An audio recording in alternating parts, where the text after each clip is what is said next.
नमस्कार, सुप्रभात। आप देख रहे हैं खबर एचपी और समय हो चला है हिमाचल की 25 बड़ी खबरों को जानने का। तो आइए एक नजर डालते हैं 25 बड़ी खबरों पर फटाफट अंदाज में। इससे पहले यदि आप वीडियो को लाइक नहीं किए तो लाइक कर दीजिए और चैनल को सब्सक्राइब कर लीजिए। उत्तर पुस्तिकाओं का मूल्यांकन कार्य 80% पूरा, इस दिन तक आ सकता है रिजल्ट। हिमाचल प्रदेश के विभिन्न स्कूलों में 10वीं और 12वीं की बोर्ड परीक्षाओं का आयोजन मार्च 2026 से अप्रैल के बीच किया गया था। वहीं अब 12वीं के परीक्षा परिणाम की बात करें तो शिक्षा बोर्ड का प्रयास है कि 30 अप्रैल तक रिजल्ट को घोषित कर दिया जाए। शिक्षा बोर्ड ने प्रदेश भर में 41 विभिन्न मूल्यांकन केंद्र बनाए थे, में जहां पर 5000 से अधिक शिक्षक उत्तर पुस्तिकाओं को चेक कर रहे हैं। सूत्रों के अनुसार मूल्यांकन कार्य के लिए वही सेंटर बचे हैं, में जहां पर ज्यादा उत्तर पुस्तिकाएं मूल्यांकन कार्य के लिए भेजी गई थी। युद्ध का दंश, बीबीएन में गहराई, मजदूरों का संकट, उद्योगों में घटा उत्पादन, गैस सिलेंडरों की कमी से पलायन। हिमाचल प्रदेश के सबसे बड़े औद्योगिक क्षेत्र बद्दी बरोटीवाला नालागढ़ यानी कि बीबीएन में श्रमिकों की भारी किल्लत का असर उद्योगों पर दिखने लगा है। क्षेत्र के हजारों उद्योगों में उत्पादन पर सीधा असर पड़ रहा है और कई इकाइयों में रोजाना का संचालन तक प्रभावित होने लगा है। उद्योगपतियों का कहना है कि हालात नहीं सुधरे तो आने वाले दिनों में मशीनें बंद करने तक की स्थिति बन सकती है। बद्दी में लेबर चौक से लेकर गली मोहल्लों तक मजदूरों की तलाश की जा रही है। फैक्ट्री मालिकों और ठेकेदारों के अनुसार मजदूरों को लुभाने के लिए 8 घंटे की दिहाड़ी बढ़ाकर 800 से 900 रुपए कर दी गई है और साथ में भोजन की सुविधा भी दी जा रही है। इसके बावजूद श्रमिक नहीं मिल रहे हैं। चश्मे के लेंस को बॉक्स कर देगा साफ, धनेटा स्कूल की छात्रा वर्षा ने बनाए मॉडल, राज्य स्तर के लिए चयनित थी। हमीरपुर जिले के राजकीय वरिष्ठ माध्यमिक पाठशाला धनेटा की जमात 2 कक्षा की छात्रा वर्षा ने एक ऐसा मॉडल बनाया है जो चश्मा पहनने वालों के लिए काफी मददगार रहने वाला है। जाने पूरी खबर। चश्मा लगाने वालों को स्वयं बार बार इसे साफ नहीं करना पड़ेगा। लकड़ी के बॉक्स के अंदर लगे स्पंज उसे साफ करेंगे। मैं जैसे ही चश्मा निकालने के लिए लकड़ी के डिब्बे को खोला जाएगा, अंदर लगा स्पंज उस चश्मे को साफ कर देगा। एक बार साफ होने के बाद उसे बार बार साफ नहीं करना पड़ेगा, जिससे समय की भी बचत होगी।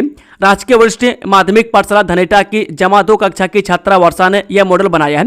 महत्वपूर्ण बात यह है कि पर्यावरण के अनुकूल बने इस मॉडल में चश्मे को रखने के लिए प्लास्टिक के बॉक्स का नहीं बल्कि लकड़ी के डिब्बे का इस्तेमाल होगा। सीबीएसई स्कूलों के लिए टीचर टेस्ट पॉलिसी पर बहस पूरी, फैसला सुरक्षित। सीबीएसई स्कूलों के लिए टीचर टेस्ट पॉलिसी मामले में हिमाचल प्रदेश हाईकोर्ट में बुधवार को बहस पूरी हो गई है। सरकार का मानना है कि सरकारी स्कूलों को सीबीएसई स्कूलों में बदलने के लिए जो पॉलिसी लाई गई है वह भविष्य को देखते हुए बनाई गई है। सरकार का मानना है कि सरकारी स्कूलों को सीबीएसई स्कूलों में बदलने के लिए जो पॉलिसी लाई गई है वह भविष्य को देखते हुए बनाई गई है। इसका मकसद शिक्षा की गुणवत्ता को सुदृढ़ करना है। प्रदेश सरकार बच्चों को बेहतर और उच्च गुणवत्ता वाली शिक्षा देना चाहती है। दूसरी ओर एसोसिएशन इस टीचर टेस्ट का विरोध कर रही है। उसका मानना है कि सरकार एक वर्ग के बीच एक अन्य वर्ग पैदा कर रही है जो संविधान के खिलाफ है। अदालत को बताया गया कि वह स्कूलों के खिलाफ नहीं है, लेकिन सरकार जिस तरीके से अध्यापकों का चयन कर रही है वह सरासर गलत, अवैध और अन्यायपूर्ण है। सुक्खू सरकार का फिर यूटर्न, हिमाचल भवन सदन का सुबह बढ़ाया किराया, शाम को वापस हो रहा था विरोध। हिमाचल प्रदेश के सुक्खू सरकार ने एक बार फिर यूटर्न लिया है। हुआ यूं कि विभिन्न हिमाचल भवनों और सर्किट हाउस के कुछ चुनिंदा कमरों के किराए में सुबह 3 गुना से अधिक की बढ़ोतरी कर दी, लेकिन शाम को सरकार ने बढ़ाई गई दरों को वापस ले लिया। सामान्य प्रशासन विभाग के उप सचिव अनिल कुमार के अनुसार बढ़ाई गई दरों के आदेश को इसलिए वापस ले लिया क्योंकि पोर्टल और सॉफ्टवेयर में तकनीकी खराबी के चलते नई दरें अपलोड नहीं हो पाई। बढ़ाई गई दरों की अधिसूचना बाद में जारी की जाएगी।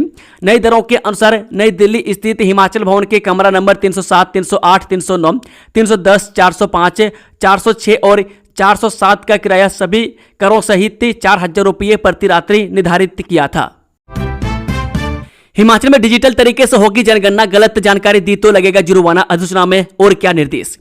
हिमाचल प्रदेश में डिजिटल माध्यम से जनगणना का कार्य शुरू होने जा रहा है, जिसमें पहले हाउस लिस्टिंग होगी। गलत जानकारी देने या बाधा डालने पर जुर्माना लग सकता है। नागरिकों से सहयोग की अपील की गई है। हिमाचल प्रदेश में जनगणना का कार्य शुरू होने जा रहा है। हाउस लिस्टिंग के बाद मुख्य जनगणना का कार्य शुरू होगा। यह अभियान राज्य भर में 18 जुलाई तक चलेगा। मुख्य सचिव की ओर से इस संबंध में अधिसूचना जारी कर दी है। इस बार पूरी प्रक्रिया डिजिटल माध्यम से संचालित होगी। पहला चरण 16 जून से 15 जुलाई तक आयोजित किया जाएगा। इसके साथ ही स्वगणना का विकल्प भी उपलब्ध है। प्रदेश में जनगणना कार्य 18 जुलाई तक पूरा किया जाएगा, जबकि इसके पहले लगभग 18 दिनों तक हाउस लिस्टिंग यानी कि गृह सूचीकरण का कार्य किया जाएगा। हिमाचल प्रदेश के 8,41,000 पेंशनरों के लिए बड़ी खबर, सरकार ने भुगतान करने के नियमों में किया संशोधन। हिमाचल प्रदेश सरकार ने सामाजिक सुरक्षा पेंशन वितरण नियमों में संशोधन किया है। अब 8,41,000 से अधिक लाभार्थियों को हर तिमाही के अंतिम माह के पहले सप्ताह में पेंशन मिलेगी और दिव्यांग पेंशन भी बढ़ाई गई है। सामाजिक सुरक्षा पेंशन के समयबद्ध वितरण नियमों में संशोधन किया गया। प्रदेश मंत्रिमंडल द्वारा लिए गए निर्णय के तहत अब हर तिमाही में अंतिम माह के पहले सप्ताह में पात्र लाभार्थियों को पेंशन मिलेगी। प्रदेश में पिछले 3 वर्षों में सामाजिक सुरक्षा पेंशन के 99,799 नए मामलों को स्वीकृति प्रदान की है, जिससे राज्य में कुल लाभार्थियों की संख्या बढ़कर 8,41,917 हो गई है। इन लाभार्थियों में वरिष्ठ नागरिक, विधवाएं, एकल महिलाएं और दिव्यांगजन विभिन्न श्रेणियों के अंतर्गत शामिल हैं। मैं कुल लाभार्थियों में से 1,04,740 को इंदिरा गांधी राष्ट्रीय वृद्धावस्था पेंशन, 5,04,253 को राज्य वृद्धावस्था पेंशन, 25,414 को इंदिरा गांधी राष्ट्रीय विधवा पेंशन, 1,26,808 को विधवा, निराश्रित और एकल महिला पेंशन, 1,340 को इंदिरा गांधी राष्ट्रीय विकलांगता पेंशन तथा 78,291 को विकलांगता राहत भत्ता प्रदान किया जा रहा है। पत्नी और ससुराल की प्रताड़ना से तंग इंजीनियर ने दी जान, पिता ने पुलिस के पास से खोला सारा चिट्ठा, एफआईआर दर्ज। ऊना में ट्रेन की चपेट में आई केमिकल इंजीनियर की मौत मामले में नया मोड़ आया है। पिता ने ससुराल पक्ष पर मानसिक उत्पीड़न और धमकियों का आरोप लगाते हुए आत्महत्या के लिए उकसाने का मामला दर्ज कराया है। पुलिस ने शिकायत के आधार पर मृतक की पत्नी, सास, ससुर और साली के खिलाफ आत्महत्या के लिए उकसाने का मामला दर्ज कर छानबीन शुरू कर दी है। चुरा के विधायक डॉक्टर हंसराज से जुड़े पॉक्सो मामले में अदालत में हुई सुनवाई। चुरा के विधायक डॉक्टर हंसराज से जुड़े पॉक्सो मामले में वीरवार को जिला एवं सत्र न्यायालय चंबा में सुनवाई हुई, लेकिन पीड़िता की तबीयत खराब होने के कारण उसके बयान दर्ज नहीं हो सके। अदालत में दोनों पक्षों ने अपनी उपस्थिति दर्ज करवाई। विधायक हंसराज स्वयं अदालत पेश हुए, वहीं पीड़िता भी अदालत में उपस्थित रही। हालांकि पीड़िता ने स्वास्थ्य ठीक न होने का हवाला देते हुए बयान दर्ज करवाने के लिए अतिरिक्त समय की मांग की। कोर्ट ने पीड़िता के अनुरोध पर मामले की अगली सुनवाई 20 मई निर्धारित कर दी है। मैं साथ ही स्पष्ट निर्देश दिए हैं कि अगली तिथि पर पीड़िता अदालत में उपस्थित होकर अपने बयान दर्ज करवाएं। अब इस मामले की अगली कार्यवाही 20 मई को होगी, मैं जहां अभियोजन पक्ष की ओर से गवाहों के बयान भी दर्ज किए जा सकते हैं और बचाव पक्ष द्वारा जिरह की प्रक्रिया आगे बढ़ेगी। पीएम मोदी को आतंकवादी कहने पर खरगे के खिलाफ थाने में शिकायत। कांग्रेस राष्ट्रीय अध्यक्ष मल्लिकार्जुन खरगे द्वारा प्रधानमंत्री मोदी को आतंकवादी कहे जाने के मामले ने तुल पकड़ लिया। हिमाचल भाजपा के मीडिया सह प्रभारी एडवोकेट विश्व चक्षु ने वीरवार को धर्मशाला पुलिस थाने में खरगे के खिलाफ लिखित शिकायत दर्ज करवाई है। वहीं विश्व चक्षु ने शिकायत में कहा कि 21 अप्रैल 2026 को चेन्नई में एक प्रेस कॉन्फ्रेंस के दौरान खरगे ने सार्वजनिक मंच से प्रधानमंत्री मोदी के लिए आतंकवादी शब्द का इस्तेमाल किया और कहा कि उनकी पार्टी बराबरी के सिद्धांत में विश्वास नहीं करती।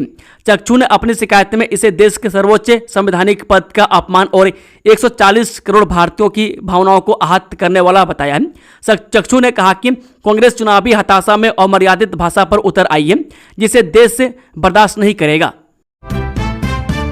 एचआरटीसी का बेड़ा होगा और मजबूत, जल्द खरीदी जाएंगी 350 नई डीजल बसें, टेंडर प्रक्रिया शुरू। हिमाचल प्रदेश पथ परिवहन निगम अपने बेड़े को मजबूत करने की दिशा में तेजी से कदम उठा रही है। मैं जहां एक और निगम के बेड़े में जल्द ही नई इलेक्ट्रिक बसें शामिल होने जा रही है, वहीं बसों की कमी को देखते हुए प्रबंधन ने अब 350 नई डीजल बसें खरीदने की प्रक्रिया भी शुरू कर दी है। निगम प्रबंधन ने इन डीजल बसों की खरीद के लिए टेंडर जारी कर दिए। जानकारी के अनुसार जल्द ही टेंडर प्रक्रिया के तहत प्री बीड मीटिंग आयोजित की जाएगी, जिसमें टेंडर प्रक्रिया को अंतिम रूप दिया जाएगा। किस कंपनी की बसें खरीदी जाएंगी, यह टेंडर प्रक्रिया पूरी होने के बाद ही स्पष्ट हो पाएगा। युवक को विदेश में पढ़ाई का सपना पड़ा महंगा, छात्रों ने पहले 20,41,000 ठगे, फिर पीड़ित के नाम पर लोन लेकर खरीदी गाड़ी। विदेश में पढ़ाई करने का सपना देख रहे एक युवक को वीजा दिलाने का झांसा देकर लाखों रुपए की ठगी का मामला सामने आया है। मामला केवल ठगी तक ही सीमित नहीं रहा, बल्कि आरोपियों ने पीड़ित के नाम पर फर्जी दस्तावेज तैयार कर लोन लिया और उससे गाड़ी तक खरीद ली। इतना ही नहीं, उनने युवक के बैंक खाते का भी जमकर दुरुपयोग किया। घुमारवीं पुलिस ने पीड़ित की शिकायत पर आरोपियों के खिलाफ मामला दर्ज कर जांच शुरू कर दी है। मिली जानकारी के अनुसार हमीरपुर जिला के टडवाल तहसील के रहने वाले 24 वर्षीय निशांत ठाकुर ने घुमारवीं पुलिस में शिकायत दर्ज करवाई है। निशांत का आरोप है कि पंतेहड़ा के अभिषेक कुमार शर्मा और घुमारवीं के एक अधिवक्ता मनीष शर्मा ने उसे विदेश में पढ़ाई के लिए वीजा दिलवाने का लालच दिया। अपना उज्जवल भविष्य बनाने की चाह में निशांत उनकी बातों में आ गया और उन्हें धीरे धीरे कुल 20,41,364 रुपए की बड़ी राशि दे दी। यह भुगतान नगद के साथ साथ गूगल पे और NEFT के माध्यम से किया गया था। 20 मीटर चलते ही हाँफ गई बस, लोगों को करना पड़ा परेशानियों का सामना। बस अड्डा सुजानपुर से रूटीन में प्रतिदिन 3.10 पर सुजानपुर पुलिस से बया जंगल बेरी कक्कड़ टोनी देवी रूट पर चलने वाले पथ परिवहन निगम हमीरपुर डिपो की बस निर्धारित समय पर गंतव्य रूट पर बस अड्डा सुजानपुर से रवाना तो हुई, लेकिन मात्र 20 मीटर की दूरी पर ही सुजानपुर शहर के मुख्य सड़क मार्ग पर ही हाँप गई।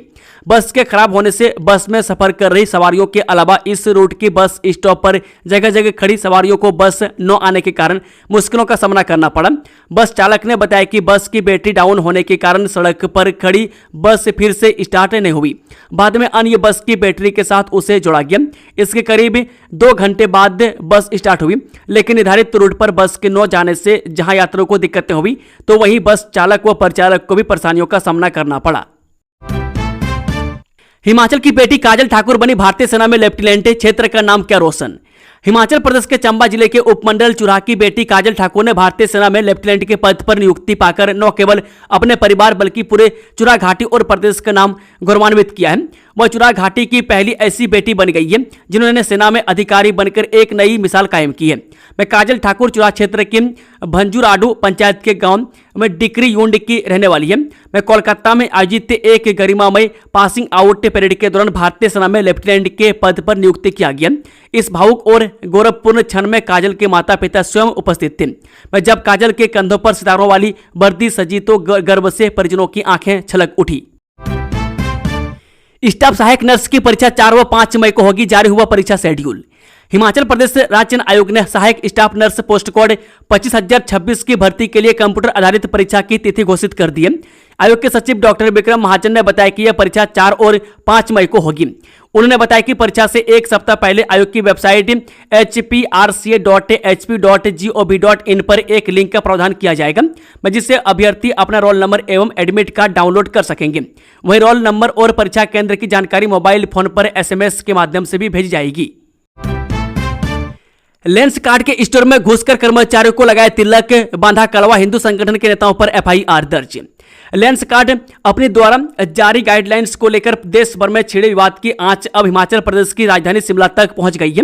राजधानी के संजौली में लेंस कार्ड स्टोर के भीतर किए गए हंगामे और प्रदर्शन के मामले में पुलिस ने हिंदू संगठन के नेताओं के खिलाफ मामला दर्ज कर लिया है। बता दें कि बीते बुधवार को हिंदू संगठनों के कार्यकर्ता और नेता शिमला स्थित लेंस कार्ड स्टोर के बाहर एकत्रित हुए और जमकर नारेबाजी की। इसके बाद कार्यकर्ता स्टोर के अंदर घुसे और वहां मौजूद कर्मचारी को कलावा बांधा और तिलक लगाया। मैं साथ ही स्टोर के भीतर हनुमान चालीसा का जाप भी किया गया। इस मामले में शिकायतें मिलने के बाद संजौली पुलिस थाना में हिंदू संगठनों के नेताओं के खिलाफ भारतीय न्याय संहिता की धारा 299, 302, 333 और क्लॉज 3 सब क्लॉज 5 के तहत केस दर्ज किया गया है। हिमाचल में पहला सफल रोबोटिक किडनी ट्रांसप्लांट, जाने क्यों खास सर्जरी। हिमाचल प्रदेश के स्वास्थ्य क्षेत्र में एक नया इतिहास रचा गया है। मैं doctor Rajendra Prasad medical college एवं अस्पताल के डॉक्टरों ने राज्य का पहला रोबोटिक किडनी ट्रांसप्लांट सफलतापूर्वक संपन्न किया है। यह उपलब्धि न केवल संस्थान के लिए बल्कि पूरे प्रदेश में के लिए गर्व का विषय है। मैं कुल्लू के रहने वाले 42 वर्षीय अजय पिछले 4 वर्षों से किडनी की गंभीर बीमारी से जूझ रहे थे। अजय ने चंडीगढ़, PGI और दिल्ली के बड़े निजी अस्पतालों के चक्कर काटे, लेकिन अंत में उन्होंने टांडा मेडिकल कॉलेज पर भरोसा जताया। लंबे समय तक डायलिसिस पर रहने के बाद डॉक्टर ने उन्हें किडनी ट्रांसप्लांट की सलाह दी थी। उनकी पत्नी लवली ने उन्हें किडनी दान कर मिसाल पेश की। कुल्लू में पुलिस का बड़ा प्रहार, STF ने उजाड़ी नशे की खेती, 2000 पौधे खाक। नशे के खिलाफ चलाए जा रहे अभियान में कुल्लू पुलिस की स्पेशल स्टाफ फोर्स को एक बड़ी सफलता हाथ लगी है।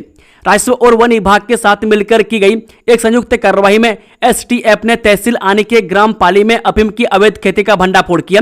में टीम ने मौके पर लहलहा रहे अफीम के करीब 2000 अवैध पौधों को जब्त कर उन्हें नष्ट कर दिया। जानकारी के अनुसार STF कुल्लू को ग्राम पाली में अफीम की खेती किए जाने की गुप्त सूचना मिली थी। सूचना की गंभीरता को देखते हुए STF ने तुरंत राजस्व विभाग और वन विभाग के अधिकारियों के साथ एक संयुक्त टीम का गठन किया और संबंधित स्थानों पर दबिश दी। गहन तलाशी के दौरान टीम ने पाया कि पहाड़ियों के बीच भारी मात्रा में अफीम की खेती की जा रही थी।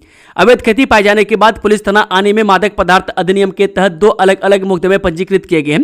पुलिस के अनुसार फिलहाल आरोपियों की धरपकड़ के लिए भूमि की निशानदेही की प्रक्रिया जारी है। जैसे जमीन के मालिकों और खेती में संलिप्त लोगों की पहचान पुख्ता होगी, नियमानुसार उनकी गिरफ्तारी की जाएगी। मामले की पुष्टि करते हुए डीएसपी हेमराज वर्मा ने बताया कि अवैध मादक पदार्थों की तस्करी और खेती के खिलाफ एसटीएफ का अभियान लगातार जारी रहेगा। सोलन पुलिस की बड़ी कार्रवाई, दिल्ली से विदेशी ड्रग तस्कर को किया गिरफ्तार।